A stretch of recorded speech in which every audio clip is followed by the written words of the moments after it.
Her voice didn't rise, didn't need to. It slid between the conversations around us, a single line she knew would land exactly where she wanted it. "You don't really get how these things work, do you?" She let it hang there, almost smiling, then let out a laugh too thin to be warm. It wasn't loud, but it was sharp enough that I could feel the air shift. I didn't answer. My fingers had already found the brass compass keychain in my pocket.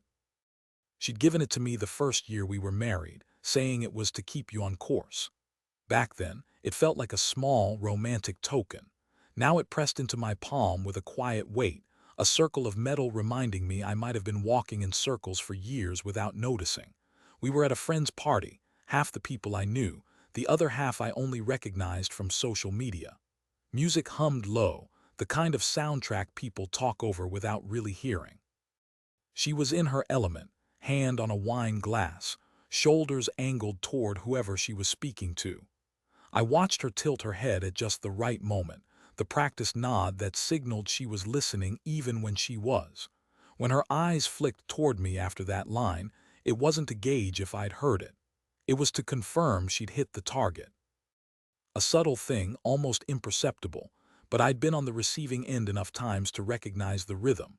A small public sting wrapped in something casual enough to pass as banter. The kind of remark that can be walked back with "I was just joking" if needed. I kept my expression still, the way you do when a camera's on you and you're not sure if it's live. Across the room, someone called her name and she drifted away mid-sentence like my reaction, or lack of one, was already accounted for. I found a quiet spot near the balcony doors. The air coming through was cold, clean, and carried a faint smell of rain. I rolled the compass between my fingers, thinking about the first time she gave it to me. We'd been on a short trip, just the two of us, staying in a place with creaky floors and a view of a harbor. She de-tucked the compass into my jacket pocket before we left for a walk, saying she wanted me to always find my way back. I'd believed her then. Now standing there with muted laughter in the background, I realized that phrase sounded different. Maybe it hadn't been about finding my way back to her. Maybe it had been about staying within a set of boundaries she'd drawn without telling me. She came over once more that night, brushing my arm lightly as she passed, her glass almost empty. "You're quiet," she said, not really looking at me. It was observational, not concerned. "Just taking it all in," I replied. My voice was even, maybe too even. She nodded once, as if that answer fit whatever script she had running. Then she moved on, leaving me with the cold air and the compass in my hand. I turned it over once, twice, and slipped it back into my pocket, not because I wanted to carry it, but because I knew I needed to remember how it felt in that moment. That was the first time I noticed the weight didn't come from the metal. It came from realizing I might have been holding the wrong map all along. It started with small, almost forgettable shifts. At first, I told myself she was just busier than usual. A few extra planning sessions here and there, the kind she'd mention in passing as she reached for her bag or slipped on her jacket. But these sessions never seemed to leave a trace. No meeting notes, no follow-up emails in the shared inbox we used for our joint projects. Just vague mentions and later, a blur of non-specific details when I asked how they went. Our shared calendar, once a neat grid of color-coded blocks, began sprouting gaps. Not huge swaths of empty time, but missing pieces. Entries I knew had been there before that were suddenly gone. She claimed she'd forgotten to update, or that something was rescheduled, but the explanations always came after I noticed, never before. The first night it really caught me was when she came home later than she said she would from a client dinner. I was still at my desk, the brass compass sitting in front of me, turning slowly under my fingertips. It was an idle movement at first, but the more I spun it, the more I realized it had been weeks since I'd known exactly where she was at any given time. We'd never been the kind of couple to track each other, but we had a rhythm, until we didn't. While I waited for her that night, I'd been reviewing invoices for a project we used to run together. It was something we'd built from scratch, late nights, weekend planning sessions, arguments over branding and budgets. Now I noticed a batch of invoices had been issued under a name I didn't recognize. Same project, different sender. My name wasn't on them. When she finally came in, her coat still smelled faintly of perfume and a hint of some citrus I didn't recognize. She moved easily, almost too easily, as if stepping into a room she'd already rehearsed entering. She kissed me on the cheek, asked how my night was, and then busied herself in the kitchen, narrating small details about the client between clinks of glass and running water. I listened, noting how every detail was just specific enough to sound real but never deep enough to be confirmed. A restaurant name I'd never heard of, a dish she couldn't quite remember the name of. I didn't press. Not yet. Later, when she went to shower, I picked up the compass again. The metal was warm from where it had been sitting near my laptop lamp. I held it between my palms, feeling its small weight, and thought about how she used to give me little tokens before big moments, presentations, trips, even job interviews, always saying they were for luck. Now I wondered if they had been markers instead, quiet ways to claim space in my head, to remind me of her even when she wasn't there. The thought wasn't bitter yet, but it was sharp. The invoices stayed on my desk that night. I didn't move them. I didn't need to because I knew I'd be coming back to them soon. The compass stayed there too, catching the light in a way that made it look almost new. But I knew better. It wasn't new. Neither was this feeling. It was her oldest friend who gave the first real crack in the surface. We were at a small gathering, a mix of people I'd known for years and a few I'd met only through her. Drinks in hand, light conversation, nothing pointed. Then mid-story, her friend leaned toward me with that comfortable familiarity long-time acquaintances have and said, "I still can't believe she made that last-minute meeting 2 hours away when she was sick. She's tougher than she looks." I didn't react at first. Just let the words settle. 2 hours away, sick. That was the day she'd told me she'd been in bed all afternoon, wrapped in a blanket, sipping tea. She'd even texted me a photo, steam curling from a mug, her face only partly visible at the edge of the frame. I brought her soup on my way home. She de-thanked me softly with that tired smile that made me think I was helping. The friend didn't notice my pause. She was already moving on to another topic, laughing at something across the room. I nodded, excusing myself to refill my glass, but the weight in my chest was heavier than the drink. Later that night, when I opened my briefcase to put away some documents, I found the brass compass sitting neatly inside. No note, no explanation, just there as if it had been waiting. She used to do that before big meetings, slip it into my bag with a text saying, "For luck." But I hadn't had any meetings that day, and she hadn't mentioned putting it there. I held it for a long time, my thumb brushing the worn ridges along the edge. The thing about the compass is, it always points somewhere. You can close your eyes and spin it, but when you stop, the needle knows where it's going. I stared at it, wondering if I did. When she came into the room, she glanced at the open briefcase but didn't comment on the compass. Instead, she asked how my evening had been, her voice light, almost rehearsed. I gave her the same kind of answer, light, untroubled. Inside, though, I was replaying that friend's words, the way they'd been tossed out without hesitation. Not a slip exactly, but a casual truth she didn't realize I didn't already know. I put the compass on my desk that night instead of back in my bag.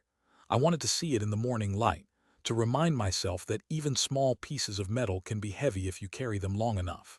And maybe, just maybe, that weight was starting to pull me somewhere I hadn't planned to go.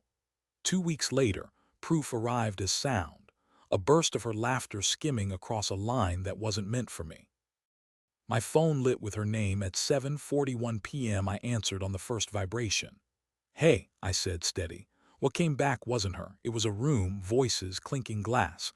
Then a man close to the mic, comfortable enough to act overly familiar. "You're impossible," he said, playful and practiced. Air rushed. The call died at 21 seconds. For a breath I tried the easy story, misstep, bad signal. Then my screen filled with details. The callback wasn't her number. It forwarded through the auxiliary line she'd added months ago for work emergencies. I tapped it. A contact card opened, first name only, consultant, and the company we'd pitched last year. The brass compass sat beside my keyboard. I nudged it without thinking. It rolled, dropped off the edge, and hit the floor with a clean sound. I didn't pick it up. I watched it spin and flatten, face down, the needle trapped, pointing somewhere I couldn't see. She called back almost immediately. "Hey, bad reception," she said. "Everything okay?" I asked. "Totally, we're reviewing a deck, I'll be home later." Before I answered, his voice slid in again, low, 5 more. and she covered the mic so fast I heard her palm scrape. The call ended without goodbye. I dialed the auxiliary number once. 2 rings, then a voicemail greeting with the same first name I'd seen on her calendar beside a block labeled strategy. I hung up. Back at the laptop, I opened our Outreach account. At the top sat a fresh thread, his domain replying inside a proposal I'd written. Looping her in, she'll take lead from here. Her response below was brisk, resetting deadlines and suggesting a leaner cadence without the full team. No misdirection, just a reroute that made me optional on work I built. I finally crouched for the compass. I thumbed the nicked rim and thought about how she used to circle verbs in my decks and write, "Be specific." I looked at the thread again. It was specific. 9:03, a text, heading home, long day. When she walked in, she dropped keys in the bowl and set her phone face down. "You eat?" she asked, pouring water. "Yeah," I said. We stood in the fridge, hummed like people waiting for a train already passed. I didn't mention the call or the name on the voicemail. Instead, I set the compass on the island. Metal ticked against stone. Her gaze brushed it and moved on. "You're working late," she said, drying her hands. She tightened her ponytail, left her bag on her shoulder like she might need to leave again, then paused at the hallway as if the room had shifted. Later, I reread the email. He had written as if I weren't in the room. She had replied as if I'd been reassigned. No fireworks, just access moving from shared to hers. The secondary plotline I'd minimized wasn't background anymore. Acceptance didn't arrive as a declaration. It was a change in posture, shoulders lowering, jaw unclenching. The compass lay under the lamp. I set it on the desk and watched the needle twitch and steady. There was laughter on a line meant for me. There was a voice, not mine, claiming minutes that used to be mine. There was a trail that didn't need translation. I didn't stage a scene. I adjusted my map. Before bed, I left the compass where it landed and switched off the light. Some truths don't shout. They just leave you standing a little straighter in a room that finally stops moving. Word spreads faster when no one means for it to. It started as a faint ripple, an offhand comment from a colleague I hadn't spoken to in months. "Everything okay with the project? Heard there's been some changes." He didn't elaborate, but he didn't need to. By the end of that week, a second conversation confirmed it. One of our prospective investors had quietly backed out. No explanation, just a polite, "not the right time." 2 days later, I learned she'd met with them privately. The meeting wasn't on any shared calendar. There was no note in our files, just a paper trail that stopped short of my desk. That was when I moved the brass compass from my desk to my jacket pocket. I told myself it was so I wouldn't lose it, but really, it was because I needed the reminder close. The metal's weight kept my steps measured, kept me from making the kind of move you can't take back too soon. At home, she seemed lighter, like someone who had just offloaded a heavy box. She lingered in the kitchen more, music playing while she chopped vegetables she didn't used to cook. The rhythm was different, calm almost. That's how I knew something had shifted. Every so often, she'd ask a question about a client or a contact, feigning casual interest. "Did you ever hear back from the grant account?" Or, "Are we still on for the summit next quarter?" But there was no "we" in those conversations anymore. She was fishing for gaps. One evening, I got an email from a long-time supplier. It was brief. "We've been told to route all future communications to her." Attached was a new point of contact form with her name at the top and mine missing entirely. I didn't respond right away. Instead, I closed the laptop and stepped outside. The air was cool, and the compass was warm in my pocket from being there all day. I held it for a moment, letting my thumb rest against the ridged edge, thinking about how direction isn't just about knowing where north is, it's about knowing when to move. At dinner that night, she seemed pleased. Not at me, just pleased in general, like someone who'd finally gotten ahead of a problem they'd been quietly solving for weeks. She told me a story about running into an old friend at lunch, her hand sketching small circles in the air as she spoke. I watched her and wondered how many of her conversations now had a second script running beneath them. The following morning, I checked one of our shared drives. Several files I'd uploaded were gone, moved, renamed, or archived somewhere I couldn't see. There was no note, no version history left behind, just empty folders where there used to be work. That was the day I stopped updating her on anything. No shared progress, no small victories, no quiet reassurances to keep her looped in. My emails to clients became direct, my calls shorter. I stopped waiting for her input before moving on to the next step. By the week's end, another investor had cooled. Not outright gone, but their tone had shifted to cautious. The compass was still in my pocket, heavier now, not from the metal, but from what I'd started to understand. Each of these shifts wasn't accidental. They were part of a route I hadn't charted, but that she had. And if I wasn't careful, I'd find myself at the end of it without even realizing I'd been walking there all along. The first message came at 8:12 a.m., cheerful in a way that didn't match my morning. "Take all the time you need, we'll keep momentum without you." I hadn't stepped back, hadn't announced anything. The brass compass sat by my keyboard. 2 minutes later, rest up. Then a forwarded chain I wasn't supposed to see, her email sent from our shared alias. Update, he'll be taking a brief personal pause. I'll assume day to day. Brisk on top, surgical underneath. My name vanished from the two-line. I was copied once on an old thread and then dropped. It hit before I was online, tied to a hold labeled Team Wellness. To outsiders it looked considerate, read closely, and it read like replacement. I nudged the compass until the ring wobbled flat. Then I called her. She answered on the second ring, voice office bright. She asked about breakfast. I asked about the emails. "Everyone needs a reset," she said, rinsing the words until they sounded noble. "You've been stretched thin, this protects the work." The phrasing was gentle, the move was. It was a preemptive switch that turned my seat into an empty chair. I logged into our systems. Permissions had shifted while I slept. Owner changed, recovery keys rotated, two-factor pointed to a number that wasn't mine. A banner blinked from one drive. "You no longer have access to this resource." In another, files I'd named now sat behind Archive Legacy. The activity log looked like housekeeping. Invites disappeared from my calendar, replaced by quick syncs where she was the only required attendee. An auto-reply began sending from my account. "He's on a short break, direct urgent items to me." I drafted and deleted a response. Anything emotional would serve the narrative she'd staged. I was overwhelmed. She was stepping up. She came home early, coat still on. "How was your day?" she asked, as if the question could iron the edges off the morning. She tucked a stray hair behind her ear and set her phone face down. "When did we decide I needed a pause?" I asked, not sharp, not soft. She didn't flinch. "You've been saying you're tired." She set a glass on the coaster. "If I hadn't acted, we could have lost a week. Optics matter." She used "we" the way a memo does, to spread ownership over a decision made by one person. I didn't argue. I opened a notebook and wrote times, subject lines, names.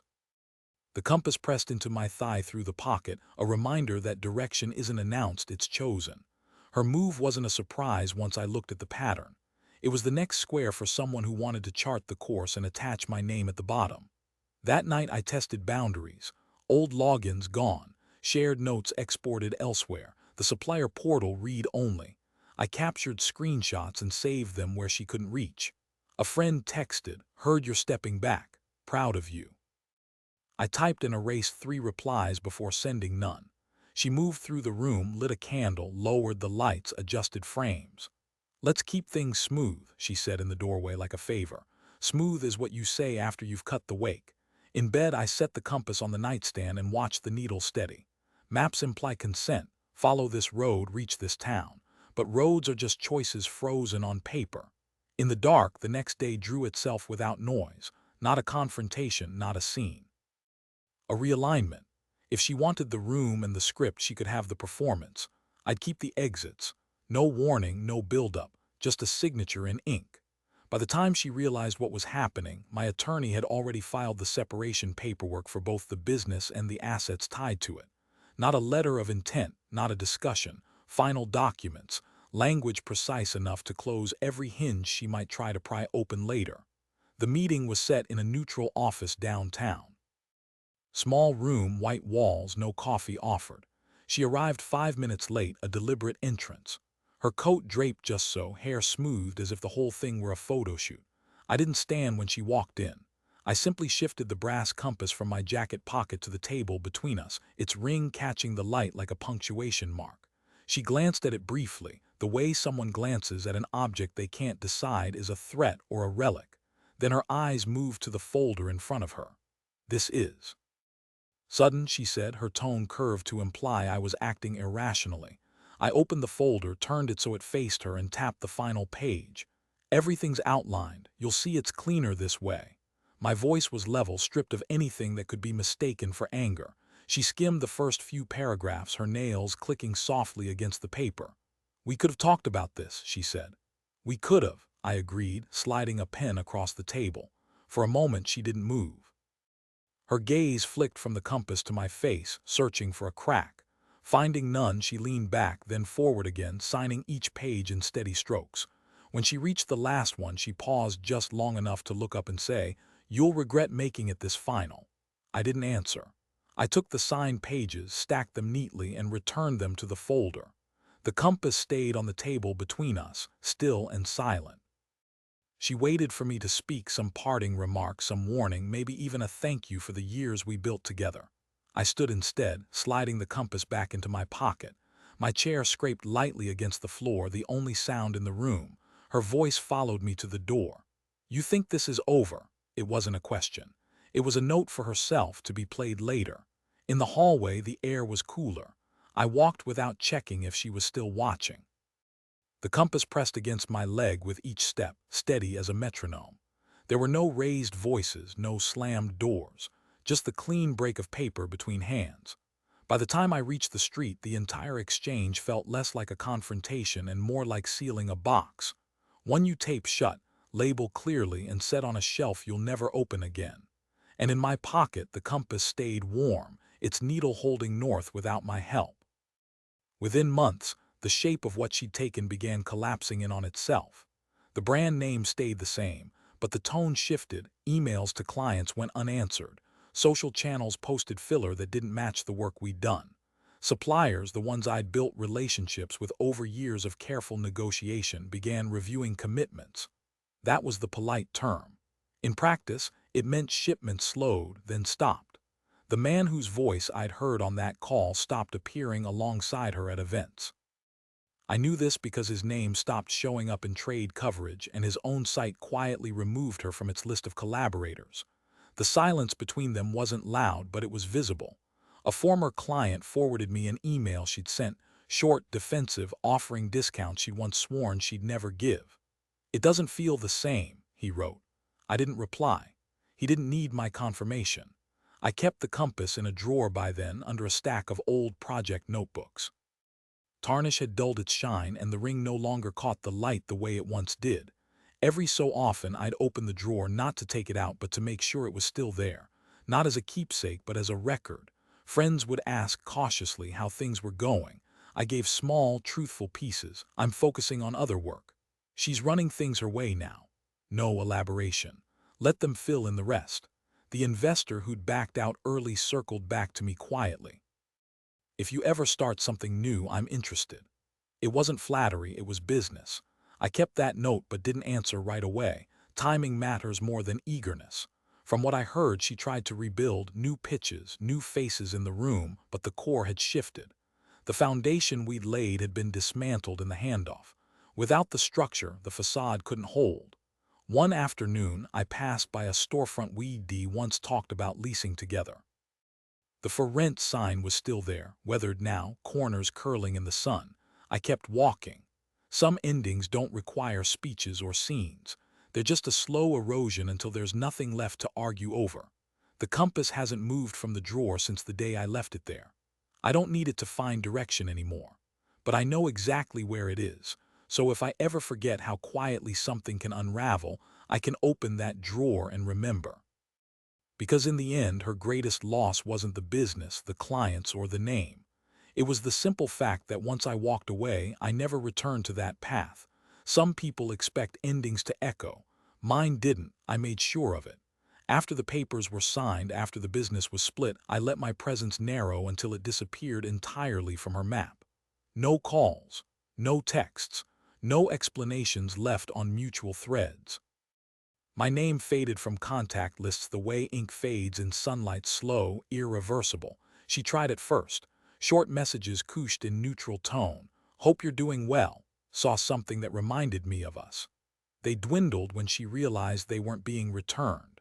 A month passed before the tone changed. Longer notes, less formal, hints of regret hidden between lines about logistics and loose ends. I didn't respond to those either. I sold the apartment we'd once called ours without sending her the listing.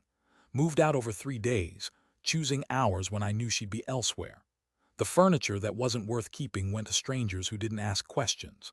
The rest fit into storage and a smaller place far enough away that I wouldn't run into her at the grocery store. The compass came with me, but not in my pocket. It stayed in the drawer by my desk, face down, the ring catching on the wood if I opened it too quickly. I never turned it over. I didn't need to see which way it pointed anymore. Every now and then, someone from the old circle would send a casual update, how she was doing, what had changed. They never framed it as gossip, but it was. The pattern was always the same.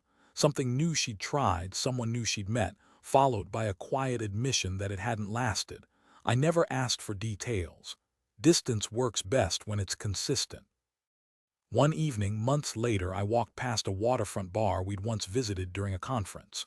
Through the glass, the tables were empty, the lights too bright for the hour. I kept moving.